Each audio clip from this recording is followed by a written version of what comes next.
Autant la course à la chefferie du Parti conservateur était plate, moi je trouvais.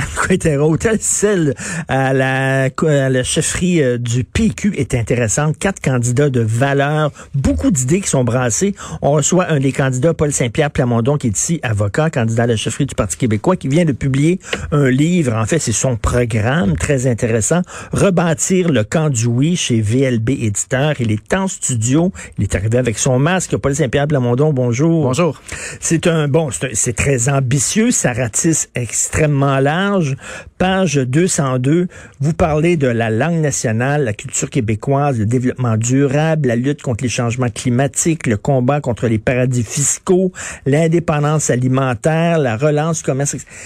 Ça me fait penser à la fameuse phrase de Pierre Falardeau qui disait: l'indépendance est une cause noble qui n'a pas besoin d'être arrimée à une autre cause. On fait pas l'indépendance pour avoir davantage de pistes cyclables. On fait pas l'indépendance pour lutter contre les changements climatiques. On fait pas l'indépendance pour lutter contre les paradis fiscaux. On fait l'indépendance pour être un pays. Et après ça, on aura des gouvernements des fois de droite, des fois de gauche, des fois un peu plus verts, des fois un peu moins verts, mais arrêtez d'arrimer l'indépendance à d'autres projets. Et j'imagine que Falardeau, il serait découragé de ça. Il serait peut-être découragé de la page 202, mais là, vous avez omis les 201 premières pages. Ce que mon livre dit dès le départ, l'idée centrale de ce livre-là, c'est de dire le Canada nous condamne au déclin. Déclin linguistique, déclin culturel, mépris, déclin économique. Et la crise COVID nous fait réaliser que nous ne sommes pas en mesure d'assurer notre sécurité et notre santé parce qu'on contrôle pas nos frontières, on contrôle pas nos aéroports, on contrôle pas notre armée, on contrôle pas nos impôts, donc on contrôle pas le plan de relance économique. Ça, c'est les premières pages, le cœur du livre, parce qu'évidemment, après, comme politicien, il faut que je parle de l'ensemble des sujets, mais de dire que mon livre prétend qu'il faut parler de 1001 sujets pour parler d'indépendance, c'est plutôt l'inverse. Dès le départ, le premier paragraphe du livre dit: moi, je vous le dis, je vous parle d'indépendance parce que c'est une question de survie pour le Québec. Et si vous pensez que la corruption de Jean Charest puis la corruption de Philippe Couillard, c'est un hasard, moi, je vous dis, ça va revenir cycliquement tant qu'on va rester dans le Canada, parce que c'est comme ça que le Canada contrôle le Québec. Il y a une question de justice, puis il y a une question d'héritage qu'on laisse à nos enfants. Les fédéralistes sont corrompus, les souverainistes sont purs et durs. Les fédéralistes gardent le contrôle. Avec le scandale des commandites, la stratégie de Jean Chrétien et de Sheila Copps, c'était de corrompre à travers, pas juste le scandale des commandites, mais à travers le dédoublement d'à peu près tous les champs de compétences du Québec, puis à travers toutes sortes de cadeaux qui achètent de la loyauté, toutes sortes de manières de poser un drapeau du Canada. Et le camp du non, là, rappelons-nous, c'était aussi Jean Charest. Donc, on a donné le pouvoir au camp du non, puis ils ont utilisé les mêmes techniques à partir de 2003 que les techniques utilisées en 95 pour gagner. Donc, je parle d'études internationales qui montrent que le colonialisme, être contrôlé par une colonie, ça vient avec de la corruption, mais ça vient surtout avec une faible estime de soi. Donc, le cœur de mon livre, c'est pas les pistes cyclables. Je parle pas de pistes cyclables dans mon livre par ailleurs, là, mais c'est pas aucun des sujets que vous avez nommés au début. Le cœur de mon livre, c'est: on peut pas donner à nos enfants le déclin et le mépris que nous réserve le Canada. Mais quand même, il y a un chapitre complet sur l'environnement. Exactement, j'ai un programme. Oui, évidemment. Etc., là. Évidemment, parce que j'ai un programme, parce que on parle du Québec dans son ensemble. Mais le cœur de mon livre, lorsqu'on regarde les 5 premiers chapitres, c'est vraiment pourquoi l'indépendance, puis il n'y a pas d'autre raison de pourquoi l'indépendance qu'une question de justice, une question d'avenir, puis une question de prospérité, parce que la corruption ne nous quittera pas tant qu'on n'aura pas réglé ce problème. Qu'est-ce qui vous distingue de Guy Nantel, par exemple, qui a dit: moi, c'est l'indépendance, l'indépendance, l'indépendance. Vous aussi, vous êtes ce qu'on pourrait appeler des souverainistes pressés, mettons. Ouais. Qu'est-ce qui vous distingue avec Guy Nantel? La vérité, c'est qu'on n'a pas la même proposition. Le Guy Nantel a repris un peu la proposition de Québec solidaire, où est-ce qu'il faut voter sur une constitution pour avoir un pays, puis il veut le faire en 2 ans, c'est-à-dire en seulement 1 an, consulter tous les Québécois, écrire une constitution, puis là, dans la 2e année, les faire voter sur cette constitution-là.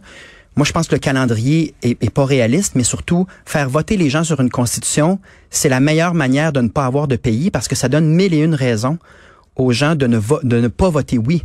Parce qu'on peut être en accord avec le pays, mais en désaccord avec l'article 6 de la Constitution. Puis c'est assez pour faire voter non à quelqu'un qui est fondamentalement en désaccord avec la Constitution. Donc moi, je pense que les tactiques, les stratégies compliquées, puis ça, c'est une critique qu'on peut faire du PQ des dernières années. Pourquoi on y va pas simple, transparent? Un vote pour le PQ déclenche un référendum, déclenche l'accession à l'indépendance. Et la question, elle est simple, c'est voulez-vous un pays? Donc, un vote, c'est une élection référendaire. Ben, c'est pas une élection référendaire dans le sens qu'on va tenir un référendum. Oui. Mais les gens, en effet, quand ils votent PQ, aux prochaines élections, ils vont avoir la certitude que c'est en raison d'un projet de société qui s'appelle le pays. En fait, vous préférez mourir debout que gagner à genoux. Ça, c'est pas gentil, puis c'est pas vrai. La vérité, c'est que soit qu'on est dû pour mourir parce que notre idée est morte, ou soit notre idée, comme je le prétends dans mon livre, elle est actuelle, elle est nécessaire, elle est une question de survie et d'avenir pour le Québec. Dans quel cas, on va placer cette idée-là comme locomotive de nos intentions de vote. Donc, au lieu de faire exactement le commentaire en début d'entrevue, au lieu de faire du sparage sur 1001 idées, on va placer notre idée la plus forte au cœur de notre programme, puis les gens qui sont d'accord avec un pays, puis qui trouvent que ça doit être fait, ils voteront PQ. Puis ceux qui sont pas d'accord, ils ne voteront pas. Là, le bon gouvernement, là, on est pas là, on va être un bon gouvernement, puis on va gérer la province à l'intérieur du Canada. C'est fini, là. Puis d'ailleurs, les membres ont pris cette décision-là au Congrès de refondation. Pas de tatouinage. Pas de tatouinage, mais surtout pas de tournage autour du pot puis de tactique. Faut que ce soit honnête, transparent, clair. Si vous voulez un pays, si vous voulez qu'on sorte du Canada, votez Parti québécois. Ça peut pas être plus simple que ça. Page 105, le mauvais mot, démondialisation. Alors là, il y a des gens qui vont dire, oh, il est comme Trump, il veut fermer les frontières, c'est le protectionnisme, on se ferme. D'ailleurs, j'ai déjà un collègue qui m'a traité de Trump, Sylvain Gaudreau, dans la course, oui, j'ai vu ça. Qui a traité ses collègues de Trump. Ça manquait de classe un peu. En tout cas, bref, c'est ce que je pense. Mais donc, qu'est-ce que vous répondez à ces critiques-là? Démondialisation, ça va à contre-courant de ce que les jeunes disent. Au contraire, il faut s'ouvrir, Mais là, on va parler de ta chronique de ce matin. Oui. Parce que tu me parles de mode ce matin. Ben, ce que j'écris pour puis on va parler de démondialisation, je veux pas changer le sujet. Mais est-ce qu'on écrit vraiment, puis est-ce qu'on est vraiment en politique en fonction de la mode du jour? Est-ce que Richard Martineau, quand il écrit une chronique, il se pose la question, est-ce que j'écris quelque chose qui est à la mode? Parce que si c'est pas à la mode, je le ferai pas. C'est pas comme ça qu'on assume un leadership politique. Et je pense que les modes changent vite. Souvenons-nous qu'on était péquiste en 2012, on était libéral en 2014, puis on était caquiste en 2018. Donc les modes changent vite. Je pense que le cœur de mon action politique, c'est sur ce qu'il faut faire. Un peu comme Papineau disait, fais ce que doit, advienne que pourra. Pour la démondialisation, c'est la même chose. Je pense que les gens, pendant la crise COVID, ont réalisé que si les pays sont capables de se voler des masques en temps de crise, ils seront capables de se voler de la nourriture en temps de crise. On n'est pas autonome sur le plan alimentaire. On est capable de se réindustrialiser. En ce moment, tout notre modèle, là, c'est de faire venir à peu près tout de la Chine. On a un déficit de milliards de dollars avec la Chine, un déficit commercial immense parce qu'on produit pas chez nous, donc on s'enrichit pas chez nous. On est une économie de succursale, c'est-à-dire que les sièges sociaux sont ailleurs. Nous, on fait juste acheter, puis le profit se fait ailleurs. On pourrait aussi forcer le gouvernement du Québec à acheter québécois, comme les États-Unis puis d'autres pays européens le font. Donc, j'ai 8-9 propositions de démondialisation, mais essentiellement, c'est une idée simple, c'est de dire on va faire passer les intérêts du Québec avant tous les discours de mondialisation, l'inverse de ce que Philippe Couillard nous a répété pendant des années. Parce que ce que j'écris, c'est que malheureusement, et je le déplore là, vraiment, là, je dis que le terme de nation n'est plus dans l'air du temps. Chez les jeunes, être nationaliste, ça veut dire se fermer, défendre le français, ça veut dire être intolérant face aux autres cultures. Au contraire, il faut s'ouvrir, que les gens maintenant s'identifient à leur communauté sexuelle, ethnique, religieuse, plus qu'à leur nation, tout ça. Je dis que le terme nation est comme depuis quelques années, est pas hot, est pas in auprès des jeunes, mais vous misez, vous, justement, sur un genre les gens ont allumé que la nation, c'est important suite à la crise de la COVID. Suite à la crise de la COVID. Quoi, on va avoir un retour, soudainement, la nation va redevenir un mot noble. C'est ça, mon livre. Mon livre dit, la nation va revenir, pas juste en raison de la COVID, mais en raison des absurdités dans lesquelles la mondialisation à outrance puis le communautarisme nous mène. Ce que mon livre rappelle, prenons une question comme l'environnement, qui est très essentielle, surtout chez les jeunes.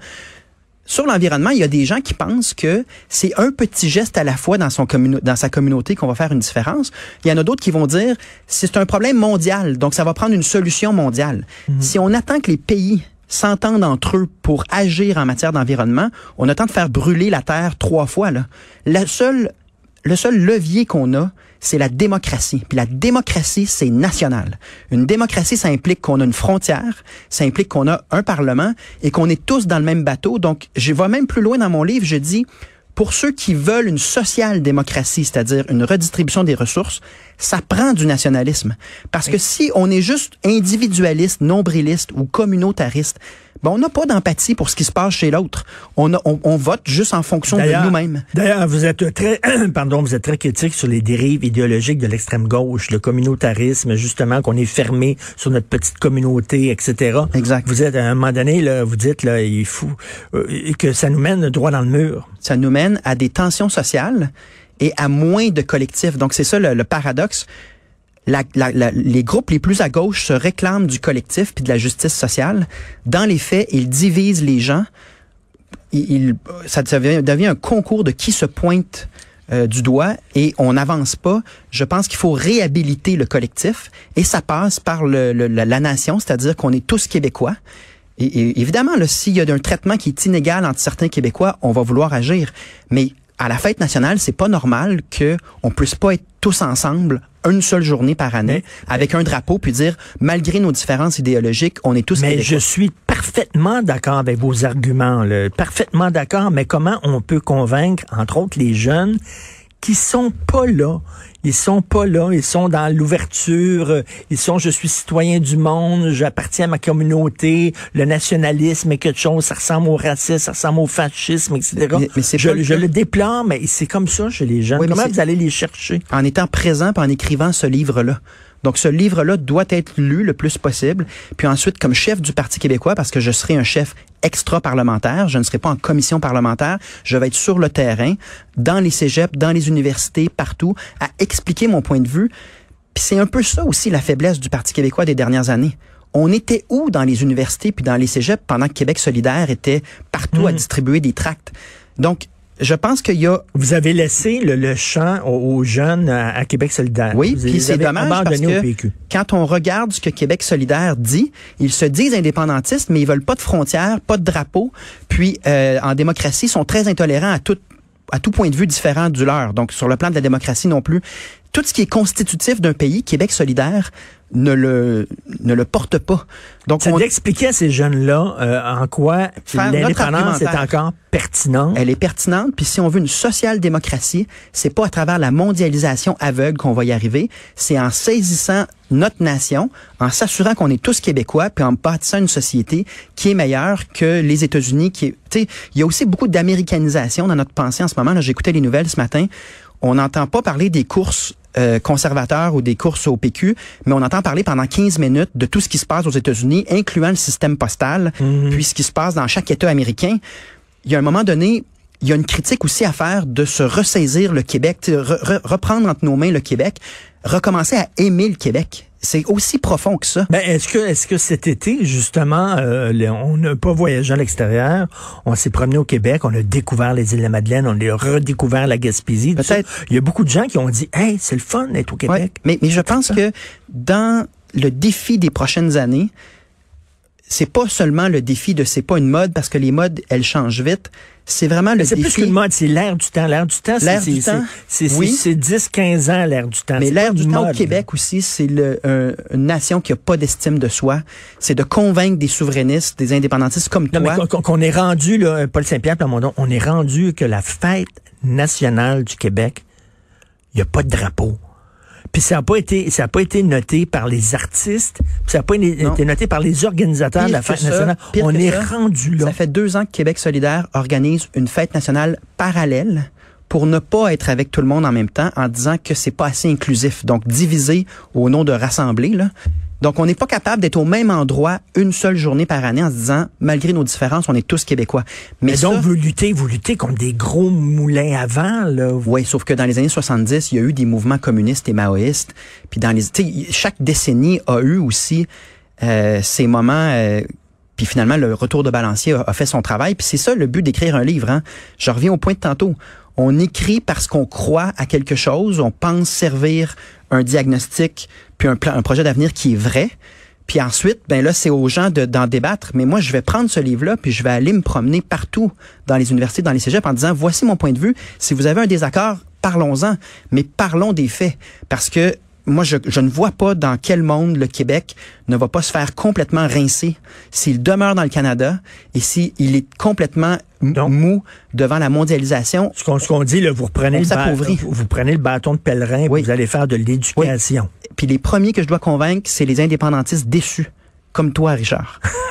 Quand ce matin, j'ai lu ta chronique, j'ai comme eu le sentiment qu'il y a une partie de toi qui va embarquer, puis il y a une partie de toi qui dit mais ça n'a pas marché. Puis non, mais moi, je le cache pas, je suis indépendantiste, c'est sûr et certain, je le cache absolument pas. Sauf que en même temps, je me ferme pas les yeux, je me dis, coudonc, auprès des jeunes, ils sont pas là. Puis Paul Saint-Pierre Plamondon, les jeunes que vous croisez, ben vous les croisez là, dans des meetings péquistes puis tout ça. C'est certain qu'ils vont vous parler de souveraineté, mais en général, les jeunes, ça leur passe 25 000 pieds par-dessus. Ce sera mon défi des prochaines années. Pas là. Puis encore là, faut nuancer. Est-ce que c'est à Montréal? Est-ce que c'est en région? Tu sais, les jeunes, là, c'est un gros bassin, là. Moi, je pense qu'on a un défi au Parti québécois dans les prochaines années. Je pense que je suis le candidat qui incarne l'avenir du Parti québécois puis la volonté de rebâtir. C'est ça le titre de mon livre. Mais également, faut pas mettre tous les jeunes dans le même panier. Les données nous disent qu'en fait, des jeunes qui sont critiques de la mondialisation à outrance, puis qui sont critiques d'un Québec qui a pas d'estime de soi, qui est pas capable de se faire respecter, qui est pas capable de s'enrichir, il y en a beaucoup. Donc, c'est à nous un peu de capturer ça. La première étape, c'est d'être affirmatif, de juste dire ce qu'on pense, puis d'arrêter de s'excuser. Ben ça, c'est bien. C'est ça le sens de mon livre. Ça s'intitule « Rebâtir le camp du oui ». Bonne chance. Merci. Ça prend des gens comme ça pour expliquer l'importance, la pertinence et la modernité du projet souverainiste auprès des jeunes. Et puis, ça, c'est Paul Saint-Pierre Plamondon, un gars qui est jeune, brillant. Il pourrait avoir une brillante carrière d'avocat et il a décidé, au contraire, de donner son temps, son énergie pour le Québec. Ça vaut un beau coup de chapeau. Bonne course au leadership. On va se reparler, Paul Saint-Pierre Plamondon, rebâtir le camp du oui. Merci. VLB éditeur. À une prochaine.